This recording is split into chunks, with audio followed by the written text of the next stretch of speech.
Hello, and welcome to One More Customer. Thanks for joining us today, and thank you to our event hosts as well for helping us bring you today's webcast. Fran and his guest are making their way into the studio. Let me introduce you to them. Fran Tarkenton is an NFL Hall of Fame quarterback, a serial entrepreneur, and a small business advocate. He led the Minnesota Vikings to 3 Super Bowl appearances and retired holding every major passing record. But Fran's passion has always been for small business. Over the last 40 years, Fran has built more than 20 successful companies, and since 1996, he's been an advocate for small business owners across North America, working closely with DECA, the U.S. Small Business Administration, the NFL, the University of Georgia, and many other esteemed organizations. Today's special guest is Doug Grady. Doug is an entrepreneur and a coach who has been studying and teaching the pathways to personal potential for over 20 years. He's a graduate of Tulane University, where he majored in political economy. After 4 years in the insurance business, he began his career in the personal and professional development industry.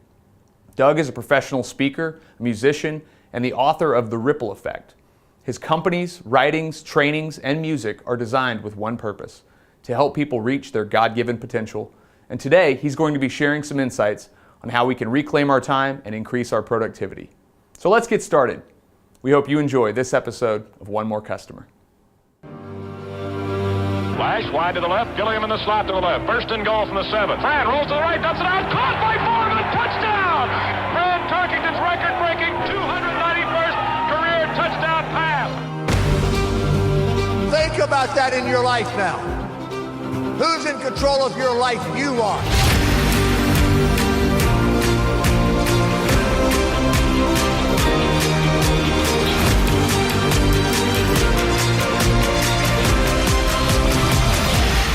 Thanks so much for joining us. We're going to have 20 minutes here. We need your attention. Everybody needs to be mentored. I have been mentored and coached all my life. I continue to learn, and I'm open to being mentored and coached because I want to learn new things, because the world is changing at warp speed. But you can only learn from other people if you want to learn. I need 20 minutes of your time here. We're going to make it really relevant for you. We're going to give you information that will give you another way to think, a little more edge to what you do, help you be a little more productive. That's what this 20 minutes is about. This is not fluff. And today we have Doug Grady with us. Doug, good to have you with us, Thank you very much, Fran. Doug is a mentor, a coach. He's a doer. He has been a sales guy from the time he was born. That's right. He's been on the streets. He's got great knowledge, and he shares that knowledge with people all over the country. And Doug, let's start right now. You have a unique approach to, rather than do more, do less. Yeah, Talk to me about that. You know, we've been around this training and development stuff a long time, Fran, and typically people in front of the room will say, what do you need to do more of? What do you need to take on? How do I need to learn and grow? But as I was preparing for today, you know, I did something most of us do every day. I was shaving, and after I don't shave in a while, it gets a little rough. I'll see a buddy of mine. In fact, over the weekend, I hadn't shaved, and this guy said to me, he said, dude, you're growing a beard.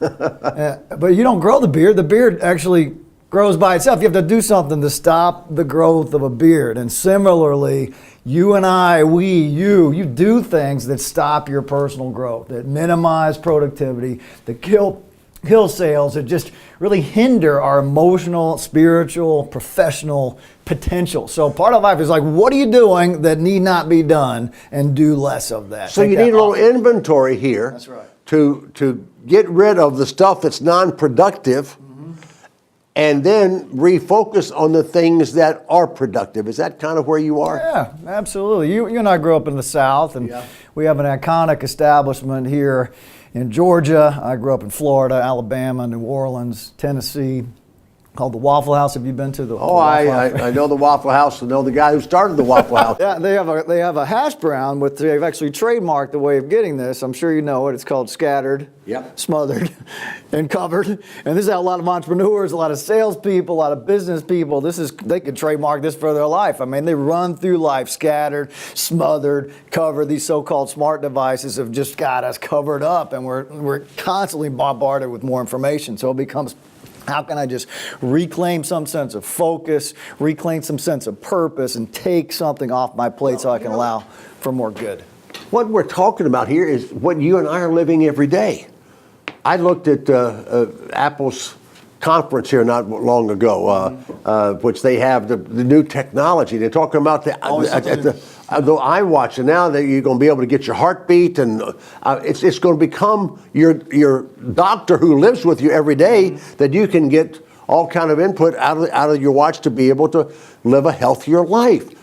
We look at Amazon; it's changed the world, has it not? That's right. Either it's destroyed your business, or it's taken Home Depot, and they've now are trying to add more services.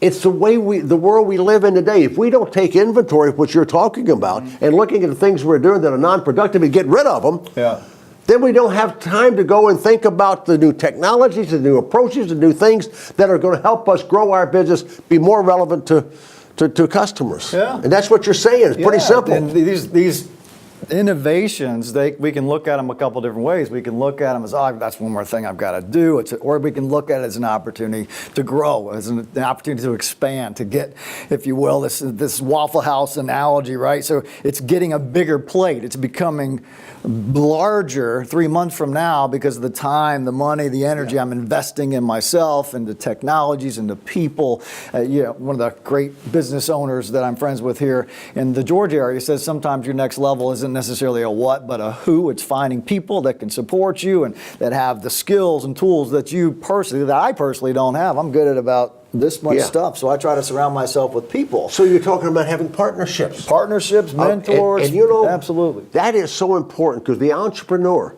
you are driven, I am driven, you are driven, and we say, well, I can do it all myself. No, I cannot do it all myself. Yeah. I cannot grow my business, I cannot be relevant if it's all about me. Football teams. In my day, we played and we had coaches, but we only had 4 or 5 coaches. Mm-hmm. Today, they have a coach for every position. They brought technology into it. Mm-hmm. They're filming every practice. And then they're going and critiquing that film, their techniques, all to get better. And as an entrepreneur, we don't think that way. And if we're going to grow our business, we got to have partners we can learn from. Right. We got to leverage technology. We got to change like that. Mm-hmm. And we got to be spending our time doing the things that are productive, as you say, take an inventory. Mm-hmm. Get rid of the things that are not working for you. That's right. One of my mentors says, beware the coach who has no coach. Wow, I like that. Yeah. And everything that I've learned has been from what I've read, what I heard, or what I saw. Right.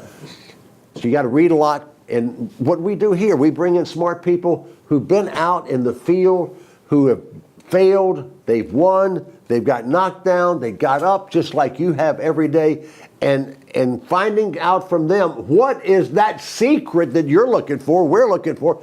The secret is always out there for us, but we got to go find it through reading, listening, and mentors that are doing it, and then we learn from them. I've never had an original thought. Everything is from somebody else. Yeah.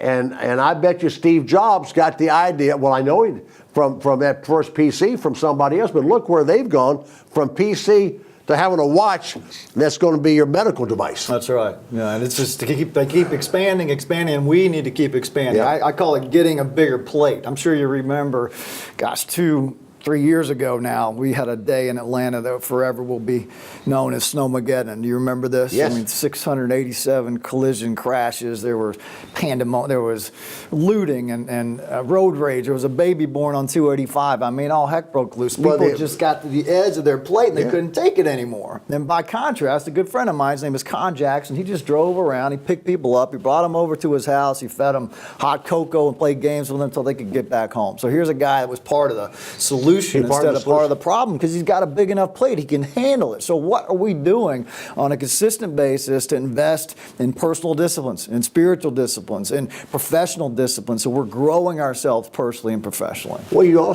these guys solved a problem, right? That's right. So what does a successful business do? Problem solvers. Your business is to solve a problem, to have a product or have a service that brings value, that brings relevance. And in this day and time, what we did yesterday is not good enough. We got to do it better today. We got to have a better way to do it. That's what all these companies. The shopping centers are going away, aren't they? The big box stores are gone, and it's a whole new world. Amazon changed the world. We said that's you and I. We can change the world and do the things that really solve problems for our customers, which gets us into partners, but gets us into what's our product, what's our service, why should someone buy something from us? Oh, because I'm just a nice person and I've got a good personality? No, it's got to be because of what? What problem do I solve? It's how do I help you with some type of problem? And you know what I hear people say consistently, Fran, is I just don't have enough time in the day. I can't put anything else on my plate. I'm unfocused. I'm scattered. And so if we can help people reclaim some sort of focus by engaging in personal disciplines, then we've got a solution for these problems in their life. I really not heard anybody talk like this before, because it's really productive, because most of us we're chargers, go out and but we don't stop and say, well, God, I've been doing this the same way for 1 year, 1 month, 2 months, and I haven't even stopped to look and say, is it effective? Yeah. And you've got to do things not that are wasting your time, but things that are productive is what you're saying, right? Well, yeah, philosopher Benjamin Trudeau, he said the worst thing in the world is to do very well that which need not be done at all. There you go. A lot of us are doing things that need not be done at all. It could be social media, it could be television, it could be time wasters, things that you've just let go of that and provide for more of the higher quality activities. All right. So let's talk. We've talked about taking things off your table that are not working and continuing every day to look at that. But also, people talk about work ethic, and that's good. Yeah. And what happens if I get to the place where my goal was to make $100,000 a year. That's right, yeah. And then you get there. What happens You're then? good, right? What happens? A lot of people get there, they've arrived, it's all over now. About 8 years ago, I had a conversation with one of my personal trainers back then, Fran. His name was Choppa. Don't call him Chopper. It's Choppa. He's kind of a street guy, and I had no cartilage in both my hips at the time, so we had to work around this and the workouts. And I remember a conversation with him one day. I was particularly gimpy that day, and he said, "What's your problem?" I said, "Well, I have no cartilage in my hips." He said, "Well, you need more cartilage? Eat more of that." And it sounds kind of funny, but there's real wisdom in eat more of that. I talk to people and my coaching clients, they say, when I was in the best shape of my life, this is what I did. I worked out 5 days a week. This is what I ate. This is what I didn't eat. And somewhere along the way, they stopped eating. They stopped doing it. I talked to people around sales. They said, well, when I was making the most money I've ever made, this is what I did for my lead generation. This is the calls I made per week. This is the routine that I had. I stopped doing it. You want to get that result again? Eat more of that. Do the things that got you there in the first place. Sometimes we just get comfortable and stop doing the things that get us the result, and then the result dissipates. Man, that's good. That's so important, because all of us, me, you, any of you, we get to a point and say, boy, I'm successful. Yeah. Everything I've done, this is great. And so I think maybe I'll take a few days off, a few weeks off, maybe a few months off, and I lose this thing called momentum. That's right. And when you lose the momentum, hard to get it back, isn't it? It really is. I recently made a recommitment to lead generation. This is one of the things that drives every business. And during that 8 hour, it's 8 hour minimum standard every week. And one of those moments led me to you. That was about 3 months ago. A call that led to a call, led to a conversation, and then here we are. So that you want to look at the drivers that without this stuff, you do this predictable stuff, and stuff will happen that would never happen otherwise. So it's just recommitting to those. Eat more of that. Eat more of that and keep going. And once you have success, it should drive you to want more success. We were talking about Nick Saban, who's a friend of mine, who's the coach at Alabama. Yeah, I've heard of him.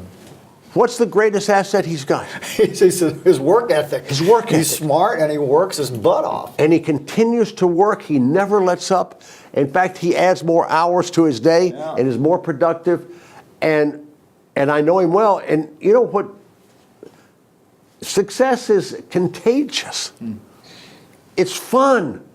When you get to the place of where working out and losing weight and getting in better shape and maybe adding another year or two to your life, when you get that energy, you will never stop. The working out is not painful anymore. It's fun. That's right. That's right. Same thing in business, right? There's a chapter in here called The Green Eggs and Ham Level of Integrity. And you remember that book? I will not eat them in a box. I will not eat them with a fox. I do not like green eggs and ham. I do not like them, Sam. I am. What is your green eggs and ham? I do not like going to the gym. I do not like lead generation. I do not like reading and developing myself. But if you do it a while, I remember I made a recommitment exercise a few years back, and it was around day 21. I left the gym, maybe day 22, I left the gym and I said, man, that didn't suck today. That wasn't as bad as I thought it was going to be. I may have actually sort of enjoyed that. So if it's consistent with the person you're intending to become, the business owner, the man, the woman, the mother that you want to be, the entrepreneur that you want to be, if that discipline is consistent with the person you're becoming, it will become easier and it will become enjoyable. It'll become a natural self-expression of what you're doing. Listening to you there, it triggered a thought. What maybe will make us have that energy to do these things that when we start them, we don't want to do? That's right. Yeah. I don't want to make the cold call. I don't want to knock on doors. I don't feel like it. I don't feel like meeting another person, having another partner. Yeah. I don't feel like staying another 5 minutes on the treadmill. I don't really. I want to eat that dessert again. Yeah. And all those things that but we've got to get ourselves in business or workout or dieting into where we are actually enjoying it. Yeah, and it takes a while. You know, initially it can be very arduous, it can be painful, it can be irritating. Well, here's how I do it. My dad, when I was a kid, he would give me these three little words when I didn't want to do the so-called character building activities of our youth, like go clean your room or eat the vegetables or chop some wood. He would respond with these three words. Those words were do it anyway. And I hated those words because there's really no rebuttal. And I'd like you guys to consider that there's no rebuttal to your word. You say you're going to do it. It has nothing to do with feeling. It has nothing to do with I don't want to. I don't feel like it. I'm not inspired. People have called me a motivational speaker for 25 years, but I think motivation's overrated. It doesn't take motivation to work out. It doesn't take inspiration to book a meeting with somebody that can change the course of your life. It takes a choice. It takes commitment. So you show up. The hardest part about the workout is getting your butt to the gym. Yeah. The hardest part about lead generation is that first phone call that you make. It's doing the work. So you can change your life when you're uninspired, unmotivated, don't feel like it by making a choice right now. Make a commitment and get yourself out of the way. Do what you say you're going to do. What you're saying to all of you, and I'm listening, is do the things that can be life-changing. That's right. Do the things that can be business-changing. We all want to live a little longer. Mm-hmm. So when you get to my age, you have a greater incentive of maybe being a healthier life and taking care of things better and do what the doctor says. And getting that Apple Watch. And getting that Apple Watch. And look at these athletes today. Mm-hmm. Look at the sacrifice that they are doing of getting their bodies in shape and dieting and working out, and they do it year round. But then you talk to them now. The result of that, they feel better about themselves. They're winning. Yeah. They're making a lot of money. That happens in our everyday life. We can see the models there, and that's what you're saying is evaluate, look at what you're doing, and you know the right things to do. You know how to and go. What'd your dad say? Do it anyway. Do it anyway. That's right. One simple choice can change the course of your life. Most of us know something. And if we did it consistently, let's say the next 6 weeks, we can engage in a discipline. Could be 10 minutes a day of something. Could be 10 minutes of prayer and meditation, 20 minutes of planning your day in advance, 15 minutes of exercise, something you're not doing that if you did it would change your life. So you choose it, you stay the course, you pay attention to get yourself out of the way and make that choice. Talk about, we're going to keep it another 2.5 minutes. Hang with us. Talk about partnerships and the importance of partnerships. Well, I have a great partner in my wife. She and I are accountability partners on a personal level. She works within my organization. She's my director of operations. She does things very, very well that I'm not good at, like details and project management. I've got a couple of coaches, people that support me and hold me up to a higher standard, the man that I'm committed to be. So for me, it's a structure. It's structuring my life with people. So you're a teacher, you're a leader, but you're learning every day from other people. Oh, yeah. we are always growing. We're growing somewhere toward where we want to be, or maybe somewhere toward where we not want to be. So I want a structure that supports my personal, professional development so I can be the best man I can be. And that's relevant. That's so important. And all you have to do is look around you. Look at the big box stores, the shopping centers that are just irrelevant today. And look at the most relevant companies in our country today. It's the FANG group, right? It's Apple. That's right. It's Amazon. It's Google. They're changing the world. And we've got to go out and be doing something different, something better, providing better services, better products, better delivery, better access than we've ever done before. And when that drives you, you're going to stay relevant, and you're going to change, and you're going to be able to make more money, have better partners, have a better life, be healthier, and be happier with what you're doing. Yeah, to provide all that better, it's bettering ourselves. It's getting better every day with our own work ethic, with our own mindset. It's being more present to peace and calm and confidence. And those things can come down to disciplines. And if you spend your time with anger and envy and jealousy, then you're going to die. That's right. You're not going to make it. And you see that all around you. Don't let that drive your life, is the anger that someone doesn't act exactly like you want him to, or her to act. Doug, you've been great. Thanks so much. Thank you very much, Frank. Tell these people how they can get more information from you, how they can access and partner with you. And we can do it electronically, so Absolutely. have at it. Well, thank you. Pretty easy to find on social media. Best way to do it is just to go to douggrady.com/free gift. We've got the top 10 chapters of The Ripple Effect. Go and pick up the book on Amazon. We'll give you a sample for free. I'd love to connect with you on social media and even have a conversation with you. So thank you very much. It's just great. Well, thank you again. And thank you for joining us. And get with my business partner and let him tell you how we can help you start and grow your business more effectively. Thanks so much for your time.